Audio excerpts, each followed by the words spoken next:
ಆನೇಕಲ್ ಪುರಸಭೆ ವ್ಯಾಪ್ತಿಯ 21ನೇ ವಾರ್ಡಿನ ಸತ್ಯನಾರಾಯಣ ಬಡಾವಣೆಯಲ್ಲಿ ಅಂಗನವಾಡಿ ಕಟ್ಟಡಕ್ಕೆ ಗುದ್ದಲಿ ಪೂಜೆ ಮತ್ತು ತಹಶೀಲ್ದಾರ್ ಕಚೇರಿ ಬಳಿ ಇರುವ ಹಳೆಯ ಸರ್ಕಾರಿ ಮಾಧ್ಯಮಿಕ ಪಾಠಶಾಲೆಯಲ್ಲಿ 2 ನೂತನ ಕೊಠಡಿಗಳಿಗೆ ಚಾಲನೆ ನೀಡಿದ ಶಾಸಕ ಬಿ ಶಿವಣ್ಣರವರು.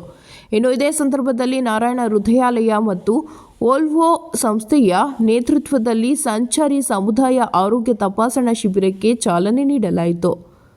ಇನ್ನು ಕಾರ್ಯಕ್ರಮದಲ್ಲಿ ಆನೇಕಲ್ ಪುರಸಭೆ ಮಾಜಿ ಅಧ್ಯಕ್ಷ ಪದ್ಮನಾಭ್, ಬಿಒ ಶ್ರೀಮತಿ ಜಯಲಕ್ಷ್ಮಮ್ಮ, ಸರ್ಕಾರಿ ನೌಕರರ ಸಂಘದ ಕೆ ಶಿವಣ್ಣ, ನಾಗರಾಜ್, ಪುರಸಭೆ ಸದಸ್ಯರಾದ ಭಾರತಿ, ಪುರಸಭೆ ಸದಸ್ಯರಾದ ಮಲ್ಲಿಕಾರ್ಜುನ, ರಾಜಪ್ಪ, ರವಿ, ರಾಜೇಂದ್ರ ಪ್ರಸಾದ್, ಮಹಂತೇಶ್, ಮುಖಂಡರಾದ ಬಿಪಿ ರಮೇಶ್, ಲೋಕೇಶ್ ಗೌಡ, ಹನುಮಂತರಾವ್, ಶಿವಕುಮಾರ್, ಮನೋಹರ್ ಮತ್ತು ಸ್ಥಳೀಯ ಮುಖಂಡರುಗಳು ಭಾಗವಹಿಸಿದ್ರು.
ಒಂದು ಜಾಗದ ತಾಲೀಮು ಕಾಂಟ್ರಾಕ್ಟ್ ಹೇಳಿ ಒಂದು ಮಾಹಿತಿಯನ್ನು ಕೊಟ್ಟಿದ್ದಾರೆ.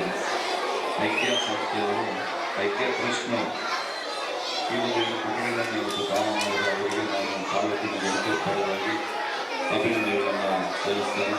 ಇದವರು ಮುಂದೆ ಬರಬೇಕು.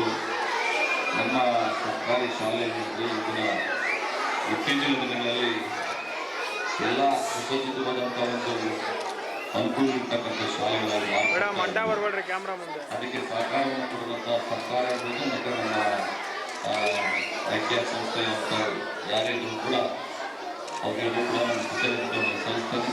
ಇವತ್ತು ಮಕ್ಕಳಿಗೆ ಕೂಡ ಕುತ್ಕೊಂಡಿದ್ದೀನಿ ಕಾರ್ಯಕ್ರಮ ಅಂದ್ಕೊಂಡಿಲ್ಲ ಇವರು ಕೂಡ ಕಾರ್ಯಕ್ರಮ ಮುಂದುವರಿಸಿ ನಾವಲ್ಲಿ ಅಂಗನವಾಡಿ ಕಾರ್ಯಕ್ರಮ ಒಂದು ಪ್ರೋಗ್ರಾಮ್ ಹೋಗ್ತೀವಿ. ಎಲ್ಲರಿಗೂ ಧನ್ಯವಾದಗಳು.